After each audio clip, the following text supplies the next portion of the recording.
Salut, bien-aimés, dans le nom de Jésus, notre Seigneur et Sauveur. Je prie que le Saint-Esprit vous bénisse ce soir, en particulier vous qui êtes avec nous. Nous parlons de notre thème intitulé « Ceux qui rejettent Jésus », ceux qui rejettent le Christ. Cela nous vient de notre livre que nous étudions, le livre de Jean, chapitre 10, versets 22 à 42. Nous pouvons faire la lecture. Le livre de Jean, chapitre 10, au verset 22 à 42. Les évangiles de Jean. Allons-y, bien-aimés. On célébrait à Jérusalem la fête de la dédicace. C'était l'hiver et Jésus se promenait dans le temple sous le portique de Salomon. Les Juifs l'entourèrent et lui dirent: Jusqu'à quand tiendras-tu notre esprit en suspens? Si tu es le Christ, dis-le-nous franchement. Jésus leur répondit: Je vous l'ai dit et vous ne me croyez pas. Les œuvres que je fais au nom de mon Père rendent témoignage de moi, mais vous ne me croyez pas, parce que vous n'êtes pas de mes brebis.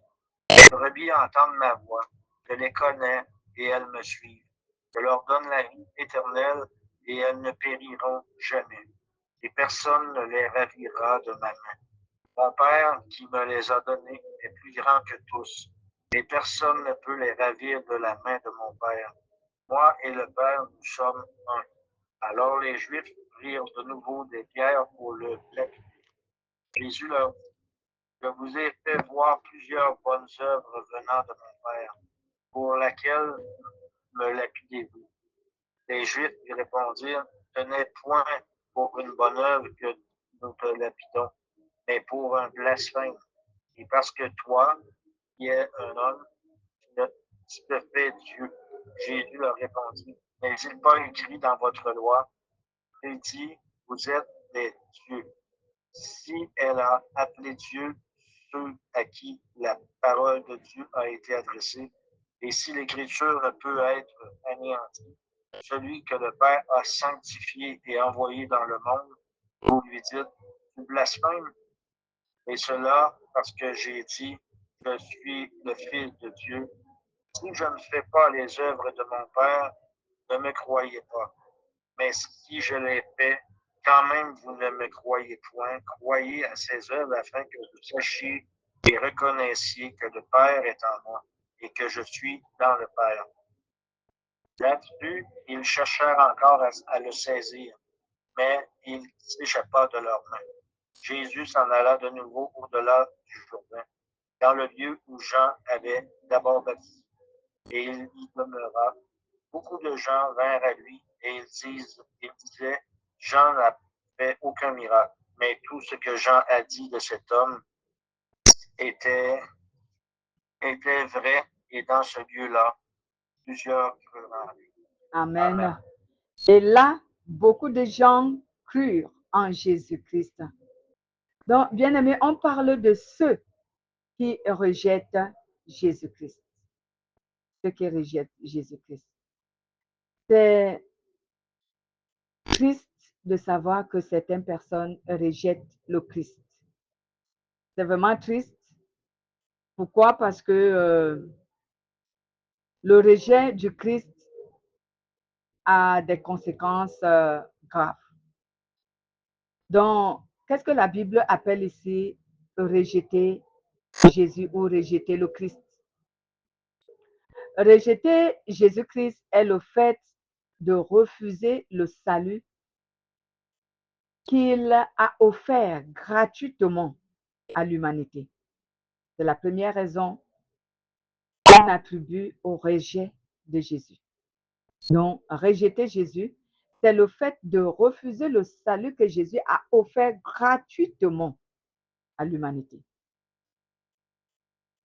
C'est le fait de refuser de reconnaître Jésus-Christ comme Seigneur et Sauveur. Cela est également le fait de refuser Jésus-Christ comme Messie. Refuser de reconnaître Jésus-Christ comme un Messie et comme Dieu. Donc, lorsque l'être humain refuse le salut que Jésus a offert à l'humanité, cela est un rejet. Lorsque l'être humain refuse de reconnaître Jésus qu'il est Seigneur et Sauveur, il rejette Jésus. Lorsque un être humain refuse de reconnaître que Jésus-Christ est le Messie et même que Jésus-Christ est Dieu, cette personne rejette Jésus. Voilà les raisons qui font en sorte qu'on dise qu'une personne rejette Jésus. Mais il y a une autre encore que certaines personnes ne savent pas que c'est un rejet lorsque un être humain refuse d'obéir à la parole de Jésus. Ça aussi, c'est un rejet. Et ça, c'est les chrétiens qui le font. Ils croient, mais ils ne veulent pas observer la parole. Ça aussi, c'est un rejet. Je prendrai un exemple. Tu crois en moi. C'est ce que tu dis. C'est ce que tu confesses. Mais lorsque je te dis quelque chose qui est ma parole, tu ne crois pas à ma parole. C'est paradoxal. Comment tu peux croire en moi et refuser, comment tu peux croire en moi et refuser de croire à ma parole? Ou alors, comment tu peux dire que toi et moi, on a une relation, mais tu doutes de moi. Tu ne crois pas à ma parole. Est-ce que cette relation est vraiment sincère? Est-ce qu'elle est vraie? Non, elle n'est pas vraie. Parce que quand on croit à une personne, on croit aussi à sa parole. Mais si tu crois en moi et tu rejettes ma parole, finalement, c'est paradoxal, tu ne crois pas à moi. Et c'est ce que nous faisons, nous les chrétiens. On confesse de bouche que nous croyons en Jésus, mais on rejette ses commandements, on rejette ses paroles. On ne veut pas mettre ses paroles en application, en observation. Ça aussi, c'est un rejet. Un rejet qui n'a certainement pas souvent été dit aux chrétiens. Parce que Jésus dit, c'est lui qui ne croit pas à sa parole, n'est pas digne de lui. Jésus le dit. Jésus dit, si tu ne crois pas à ma parole, dans le livre des évangiles de Matthieu, si tu ne crois pas à ma parole, tu n'es pas digne de moi. Donc, si tu dis croire en Jésus, tu dois obéir à sa parole. Tu dois obéir à la parole de Jésus. J'insiste sur l'obéissance. Pourquoi? Parce qu'un chrétien se lèvera et dit, bon, lorsque j'écoute cet enseignement, certainement, moi, je ne rejette pas Jésus. Parce qu'on lui dira, rejeter Jésus, le premier cas, c'est toute personne qui a refusé le salut que Jésus a offert gratuitement à l'humanité, va dire, bon, je ne suis pas concerné. Parce que moi, je n'ai pas refusé le salut que Jésus a offert. Il va dire, je ne suis pas concerné.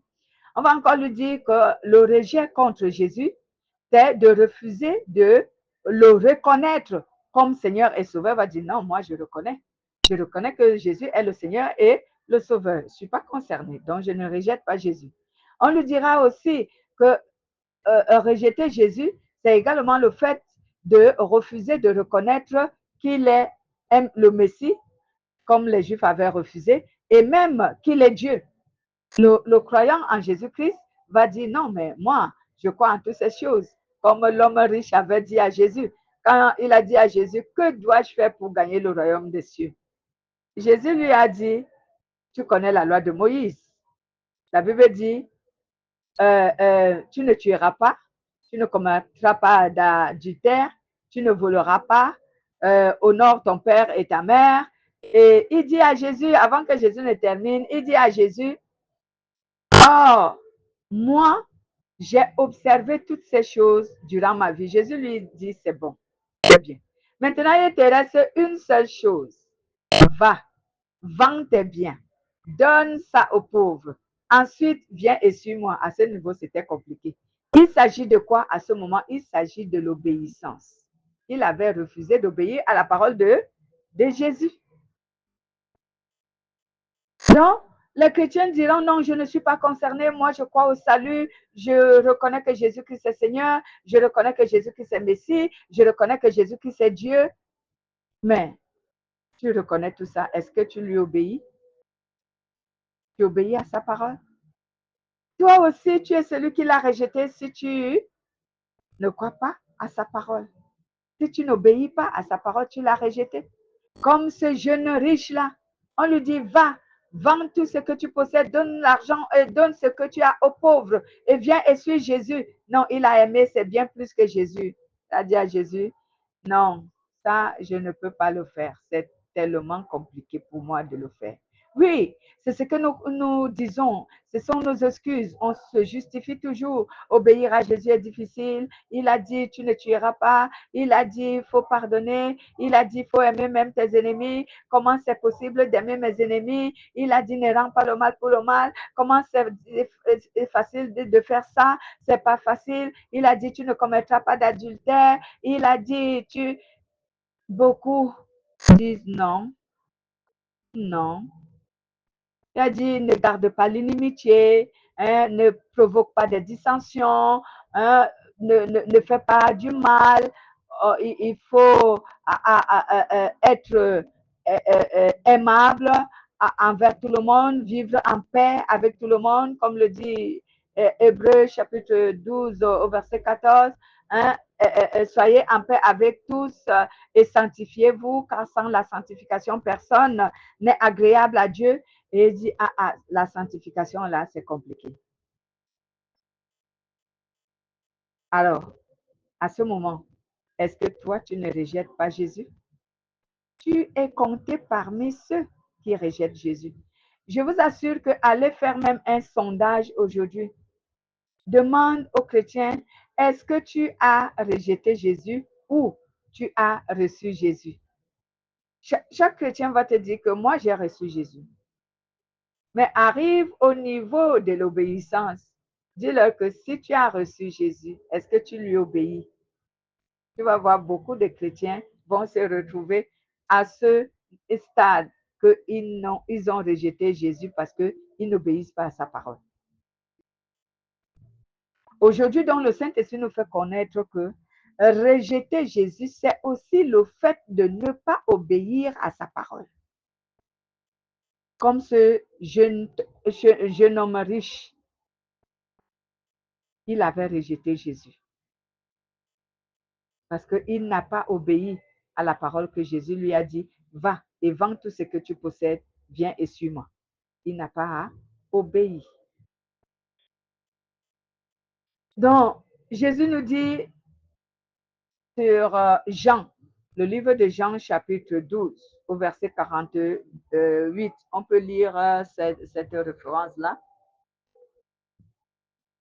Au livre de Jean, chapitre 12, 48, verset.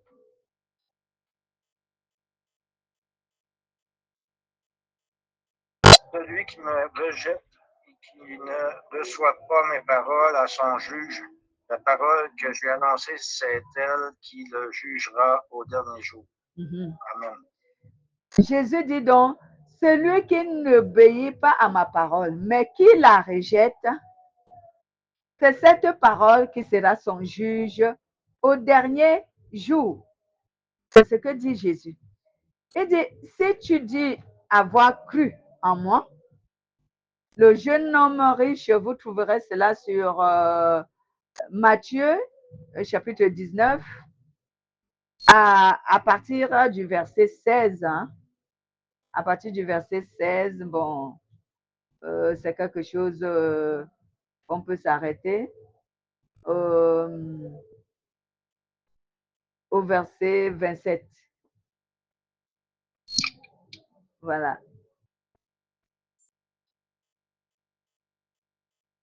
Matthieu, chapitre 19, à partir du verset 16. Le jeune homme riche. Et voici un homme s'approcha et dit à Jésus, Maître, que dois-je faire de bon pour avoir la vie éternelle? Il lui répondit, pourquoi m'interroges-tu sur ce qui est bon? Le seul est le bon. Si tu veux entrer dans la vie, observe les commandements. Lesquels, lui dit-il? Et Jésus répondit, tu ne tueras point, tu ne commettras point d'adultère, tu ne déroberas point, tu ne diras point de faux témoignages, honore ton père et ta mère, et tu aimeras ton prochain comme toi-même. Le jeune homme lui dit, j'ai observé toutes ces choses, que me manque-t-il encore? Jésus lui dit, si tu veux être parfait, vends ce que tu possèdes, donne-le aux pauvres et tu auras un trésor dans le ciel. Puis viens et suis-moi.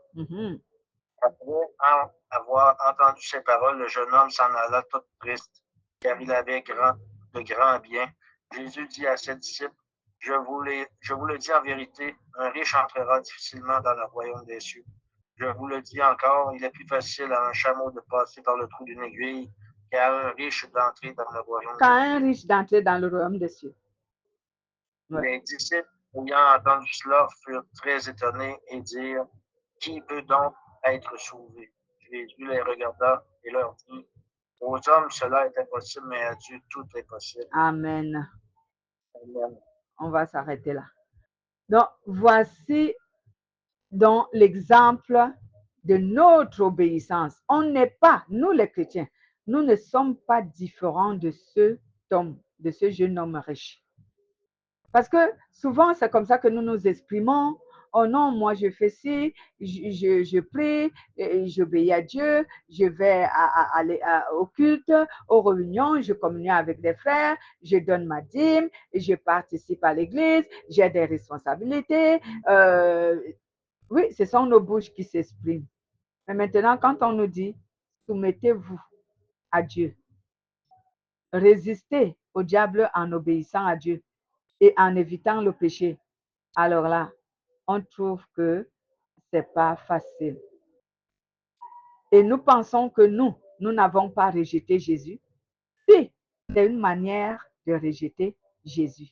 Si tu n'obéis pas à Jésus, tu l'as rejeté. Et il a dit que celui qui va préserver sa vie la perdra. Et cette personne n'est pas digne de lui. Cette personne n'est pas digne de lui. Donc, ici, ce rejet, le rejet de Jésus-Christ, le rejet du Christ, entraîne une rupture relationnelle entre Dieu et celui qui rejette le Christ. Donc, lorsque tu es un chrétien ou un être humain qui rejette Christ, cela entraîne une rupture de relation entre toi et Dieu. Et c'est ce qu'on appelle la mort spirituelle. Il y a des gens qui se disent chrétiens, qui sont dans nos églises, mais qui ne sont pas vivants spirituellement, ils sont morts. Parce que la rupture d'une relation entre Dieu et toi, c'est que tu es mort. Et on appelle ça la mort spirituelle. Il y a cette façon que je continue à dire que certains chrétiens sont bernés, qui pensent avoir l'Esprit Saint, ils n'ont pas l'Esprit Saint. Parce que si tu n'as pas l'Esprit de Dieu en toi, tu es mort parce que tu es vide. C'est l'Esprit Saint qui remplit l'être humain, la présence de l'Esprit Saint dans le corps, l'âme ou dans l'esprit de l'être humain. C'est ce qui rend cet être humain un être rempli, un être qui appartient à Dieu, un être qui aime Dieu. Mais si tu n'as pas l'Esprit de Dieu, tu es mort spirituellement. Donc, c'est l'Esprit de Dieu qui fait de nous les êtres vivants. Si tu n'as pas l'Esprit de Dieu, tu es mort spirituellement. Certains chrétiens font souvent des rêves que, par exemple, les démons se moquent d'eux. Vous savez que les démons aiment rire. Ils aiment se moquer, en fait. D'autres se rendent souvent compte que, de manière spirituelle, chaque bataille qu'ils ont avec les démons, ils sont vaincus. Au lieu que c'est eux qui puissent vaincre les démons, mais les démons les dominent. Pourquoi? En fait, c'est parce qu'ils sont morts spirituellement. quand tu es un être mort spirituellement, tu ne peux pas avoir la victoire sur un démon lors d'une bataille. Qu'elle soit naturelle ou qu'elle soit spirituelle, tu n'auras pas de victoire sur lui. Nous voyons l'exemple des 7 garçons, c'était les enfants des grands prêtres qui se sont organisés pour aller chasser les démons, alors qu'ils n'avaient pas l'Esprit Saint. Ils ignoraient que c'est l'Esprit Saint qui chasse les démons. Ils se sont organisés, sont allés chasser les démons. Cela se trouve dans le livre des Actes des Apôtres. Alors quand ils arrivent, ils trouvent un démoniaque.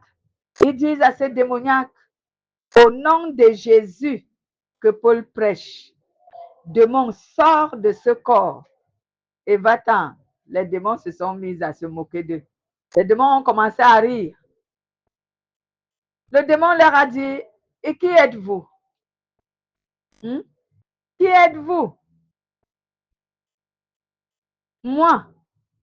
C'est ce démon-là qui leur dit ça. Que moi, je connais Paul et je connais Jésus que Paul prêche. Mais vous là, qui êtes-vous au point de vous lever pour venir me chasser? Les démons les ont saisis. Ces démons-là les a saisis. Il les a bastonnés et ils ont fui. Un seul démon les a battus. Donc, une seule personne qui va battre et qui va taper, hein, 7 grands gaillards, ils les ont bastonnés. Vous trouverez, vous allez chercher dans le livre des Actes des Apôtres, vous allez trouver cela. Donc, voici comment certains chrétiens se retrouvent souvent que les démons ont la victoire sur eux. Les démons ont la victoire sur eux parce que ils n'ont pas le Saint-Esprit, ils n'ont pas la vie en eux, ils sont vides, ils sont morts spirituellement. Oui, ils sont morts.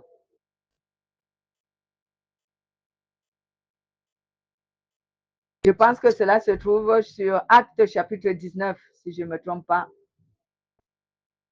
Vous allez vérifier après. Actes chapitre 19.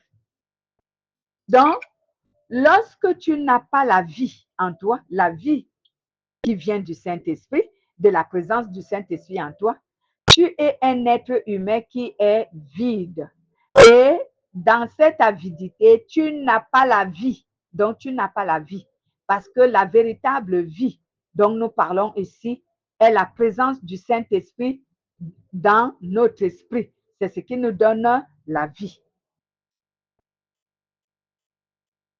Et lorsque tu es dans ce genre de personne qui n'a pas la vie en toi, j'aimerais dire qui n'a pas le Saint-Esprit, toi, tu es celui qui a rejeté Jésus. C'est pour cela que tu n'as pas son esprit. Tu l'as rejeté. Tu l'as rejeté. Tu peux à beau discuter, je ne sais comment, pour justifier l'absence du Saint-Esprit en toi. Mais la loi spirituelle qui définit qui n'a pas rejeté Jésus, c'est cette personne qui a l'esprit de Jésus. C'est cette personne qui a reçu le salut de Jésus. C'est cette personne qui a reconnu Jésus comme son Seigneur et Sauveur. C'est cette personne qui reconnaît que Jésus est le Messie. C'est cette personne qui reconnaît que Jésus est Dieu. Et c'est cette personne qui obéit à Jésus. Alors, ce sont ces gens-là qui croient en Jésus et qui ne l'ont pas rejeté. Mais si l'une de ces choses, tu n'as pas cru en ça, sache que tu as rejeté Jésus. Si tu n'as pas le salut, tu ne crois pas au salut que Jésus-Christ a donné pour l'humanité, pour le salut de l'humanité, si tu ne reconnais pas que Jésus-Christ est Seigneur et Sauveur, si tu ne reconnais pas qu'il est Dieu, si tu ne reconnais pas qu'il est Messie, et si tu n'obéis pas, toi, tu es celui qui désobéit à Jésus. C'est pour cela que la Bible nous dit aussi dans 1 Jean chapitre 4, à partir du verset 1 jusqu'au verset 3. On peut même lire jusqu'au verset 6. 1 Jean chapitre 4. Ceux qui reconnaissent Jésus confessent que Jésus-Christ est Dieu et qu'il est venu en chair. Mais il y a ceux qui doutent que Jésus-Christ n'est pas venu en chair. Ceux-là, ce sont les antichrists. Ils n'ont pas la vie, car le Saint-Esprit n'est pas en eux.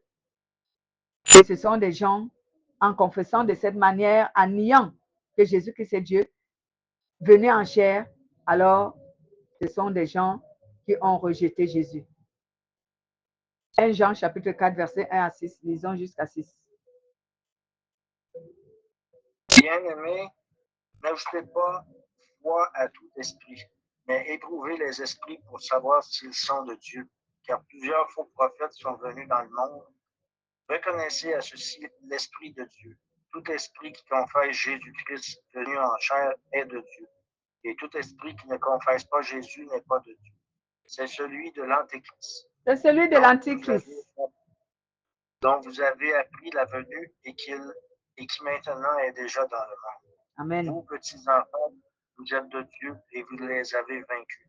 Parce que celui qui est en vous est plus grand que celui qui est dans le monde. Amen. Eux, ils sont du monde, c'est pourquoi ils parlent d'après le monde et le monde les écoute. Amen. Nous sommes de Dieu. Celui qui connaît Dieu nous écoute. Celui qui n'est pas de Dieu ne nous écoute pas. C'est par là que nous connaissons l'esprit de la vérité et l'esprit de l'erreur. Amen. Amen. C'est par là que nous reconnaissons l'esprit de la vérité et l'esprit de l'erreur. Donc, bien-aimés, corrigeons-nous afin que nous ne soyons pas demain vus et attestés devant Jésus que nous l'avons rejeté. Et Jésus lui-même dit que celui qui me reniera sur cette terre, moi aussi je le renierai devant mon Père et devant ses saints anges. Il parle de ceux qui le rejettent d'une manière ou d'une autre, quelle que soit la manière que nous avons récité ici. Jésus dit, lui aussi, il va te rejeter. Donc, je disais donc que ce rejet entraîne la rupture relationnelle entre Dieu et la personne qui rejette le Christ. Ce rejet entraîne également des conséquences dans la vie de celui qui rejette Jésus. Et ces conséquences sont telles que la première conséquence qui n'est pas négociable, c'est que cette personne est exclue du royaume des cieux. Il est exclu du royaume de Dieu parce qu'il n'entrera pas dans le royaume de Dieu. Cette personne-là perd la vie éternelle. Voilà les conséquences. Cette personne va perdre la vie éternelle parce que il a rejeté Jésus. Cette personne-là sera dans l'insécurité. De quelle insécurité nous parlons? Il sera exposé au péché. Il sera l'objet du péché. Il sera vulnérable au péché. Vulnérable. Quand tu rejettes Jésus, tu es vulnérable au péché. Qui te protège du péché? Tu n'as ni l'Esprit de Dieu, ni la parole de Dieu. Qui va te protéger du péché? Ne croyons pas que lorsque la Bible dit, par exemple, dans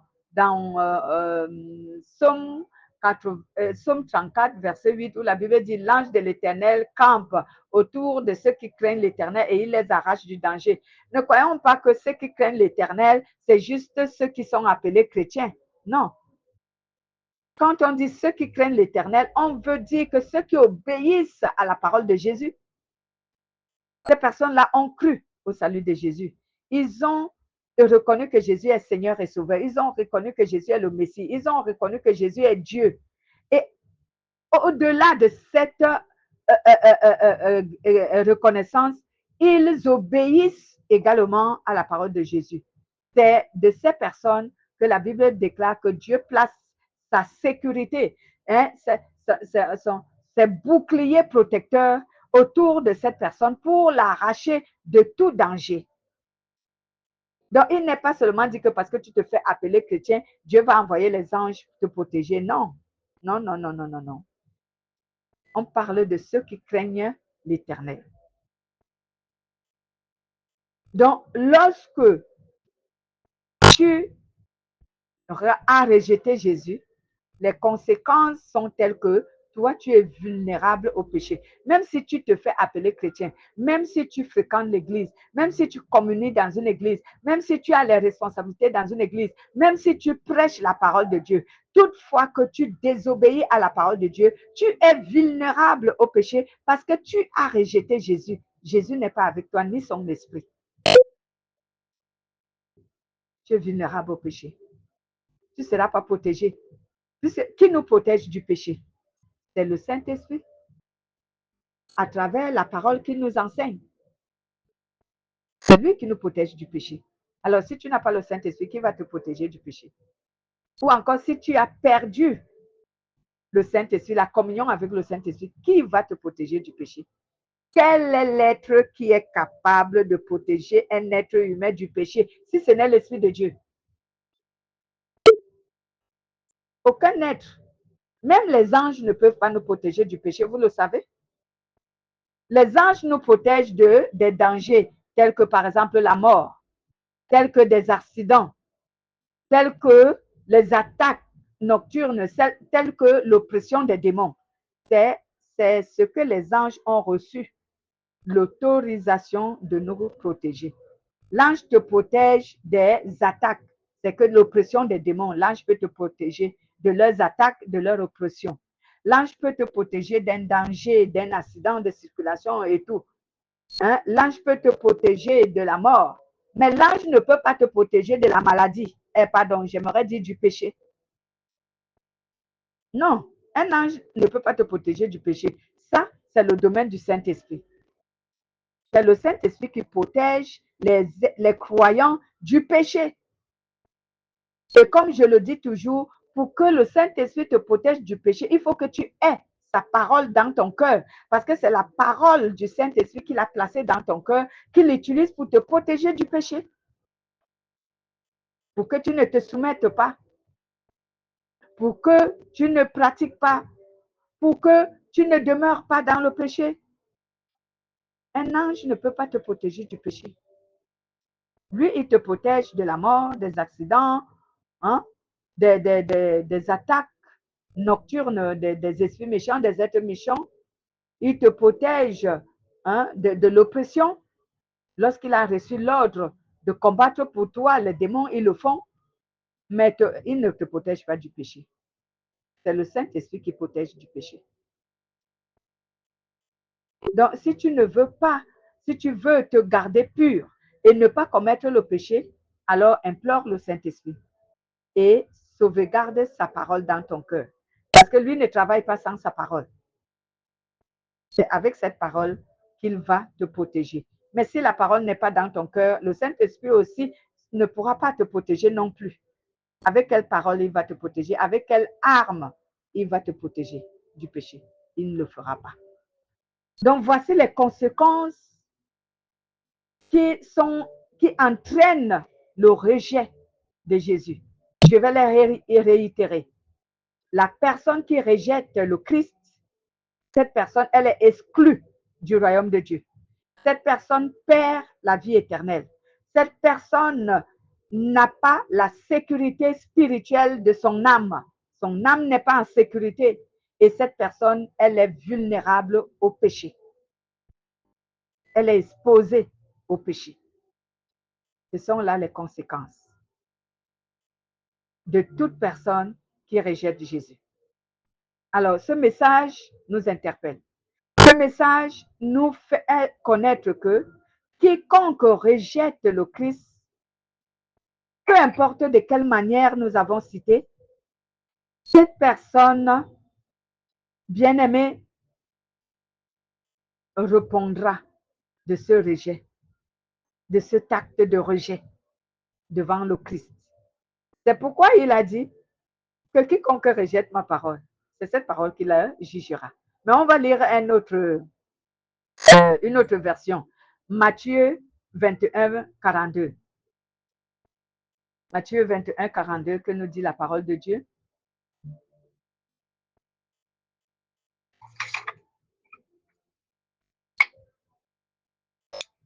Matthieu 21, 42, 21, 42. Allons-y, bien-aimés. Jésus leur dit, n'avez-vous jamais lu dans les Écritures, la pierre qu'ont rejetée ceux qui bâtissaient est devenue la principale de l'angle. Amen. C'est du Seigneur que cela est venu et c'est un prodige annoncé. Amen. Alors Jésus leur dit, vous avez sûrement lu ces phrases dans le livre saint. La pierre que les maçons ont rejetée est devenue la pierre principale de la maison. C'est le Seigneur qui a fait cela. Quelque chose de merveilleux pour nous. Donc, la pierre qu'ont rejetée ceux qui bâtissaient, cela veut dire les élus dont on parlait ici, ceux qui bâtissaient, on parle des élus qui sont le peuple d'Israël, les Juifs, qui ont rejeté leur sauveur. Parce que quand il arrive, ils ne l'ont pas reconnu comme étant leur sauveur. Ils l'ont rejeté. Parce que nous avons cité ici au moins 3 ou 4 cas de rejet. Ceux qui refusent le salut, en premier. Ceux qui refusent de reconnaître que Jésus est Seigneur et Sauveur. Deuxième, ceux qui refusent de reconnaître que Jésus est le Messie envoyé par Dieu pour sauver l'humanité. Troisième, ceux qui refusent de reconnaître que Jésus-Christ est Dieu. Quatrième, ceux qui refusent de reconnaître d'obéir à la parole de Dieu. Cinquième, dans les 5 cas, tu communiques ou tu doutes d'une seule, tu es celui qui a rejeté Jésus. Et chacun de nous va répondre de ses actes. Maintenant, je vais vous faire comprendre quelque chose. Quand une personne meurt dans le péché, il est souvent écrit quel est le péché. Il est souvent défini quel est le péché qui l'envoie en enfer. Si c'est un péché, ou 2, ou 3, ou 4, ou 5, je ne sais pas. Ce sont ces péchés-là, tu vas les trouver.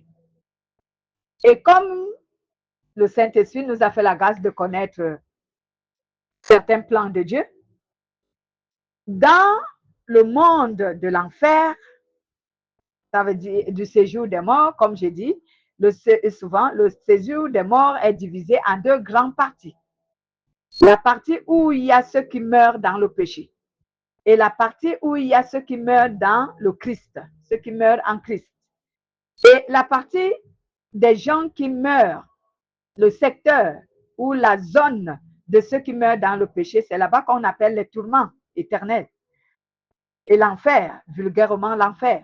Mais la Bible n'a jamais écrit l'enfer, on appelle le tourment éternel. Et ceux qui meurent en Christ, on appelle ce lieu le repos de Dieu. Voilà. Et même dans le côté de la zone ou du côté de ceux qui meurent dans le péché, qu'on appelle les tourments, là-bas aussi, il y a des quartiers et des quartiers et des quartiers. Tout le monde ne va pas à la même place. Et si tu es mort dans le péché qu'on appelle par exemple l'immoralité sexuelle, toi, tu vas te retrouver dans le camp des gens qui sont morts qui sont allés en enfer à cause du péché de l'immoralité sexuelle. Tu vas te retrouver avec eux. Donc, c'est classe par classe. Les assassins, par exemple, ne sont pas mélangés avec ceux de l'immoralité sexuelle. C'est classe par classe. Si tu es mort parce que toi, tu étais un menteur, tu vas te retrouver dans la classe des menteurs. C'est comme ça, c'est bien reparti. Dieu est un Dieu d'ordre. Et oui, il a bien reparti les choses. Donc, ceux qui meurent dans le péché parce que ils ont refusé le salut de Dieu, c'est ce qui leur sera présenté. On va leur dire tout simplement que vous, on n'a même pas, ceux-là ne seront même pas jugés parce que d'avance, ils sont déjà condamnés. Parce que eux, ils ont refusé le salut de Dieu. Donc, on va leur dire que votre faute, pourquoi vous vous retrouvez ici, c'est parce que vous avez refusé le salut de Dieu. Et ceux qui refusent de reconnaître que Jésus-Christ est Seigneur et Sauveur, quand tu meurs dans cet état, toi aussi, on va te dire que tu es ici parce que toi, tu as refusé de reconnaître que Jésus-Christ est le Seigneur et le Sauveur. C'est pourquoi tu te retrouves en enfer. Ceux qui refusent de reconnaître que Jésus est le Messie et Dieu, vous aussi, quand vous allez mourir, on va vous dire que la faute, votre péché, c'est parce que vous avez refusé de reconnaître que Jésus-Christ est le Messie et qu'il est Dieu. Ceux qui refusent d'obéir à la parole de Dieu, c'est à ceux-là maintenant qu'on va présenter leur péché. Parce que très souvent, ceux-là, ce sont souvent ceux qui se font appeler chrétiens. On va maintenant te dire que oui, toi, tu as cru. Tu as cru au salut. Tu as cru que Jésus-Christ est Seigneur et Sauveur. Tu as cru qu'il est le Messie. Tu as cru même qu'il est Dieu. Mais tu n'obéissais pas. Voici le péché que tu pratiquais. Donc, si tu étais dans l'immoralité sexuelle, on va te dire que voici l'immoralité sexuelle, c'est ce qui te conduit en enfer. Si tu n'entres pas dans le royaume de Dieu, ce n'est pas parce que tu n'as pas cru. Mais c'est uniquement parce qu'on t'a beaucoup parlé de l'immoralité sexuelle que tu n'as jamais arrêté de faire. On t'a parlé du mensonge que tu ne voulais pas arrêter de faire. On t'a parlé de la masturbation que tu n'arrêtais jamais de faire. On t'a parlé de la cupidité que tu n'as jamais cessé de faire. On t'a parlé de l'idolâtrie que tu ne voulais jamais arrêter. On t'a parlé du manque de pardon, de la colère, de la fureur que tu n'as jamais arrêté. Chacun de nous saura pourquoi il va en enfer ou pourquoi il a gagné le royaume de Dieu. Tu sauras pourquoi. Dieu va nous expliquer tout.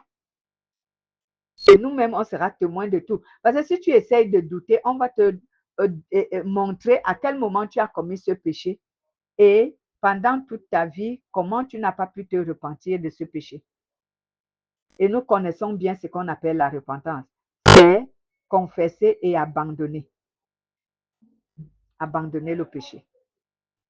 Il ne suffit pas seulement de confesser, mais il faut abandonner le péché que tu pratiques. Si tu n'abandonnes pas le péché que tu pratiques, en fait, tu n'es pas repenti. Tu n'es pas repenti. Il faut que tu abandonnes la pratique du péché que tu fais. À ce moment, on considère que tu es un être repenti. Voilà donc notre enseignement de ce soir. Est-ce qu'il y a encore des questions?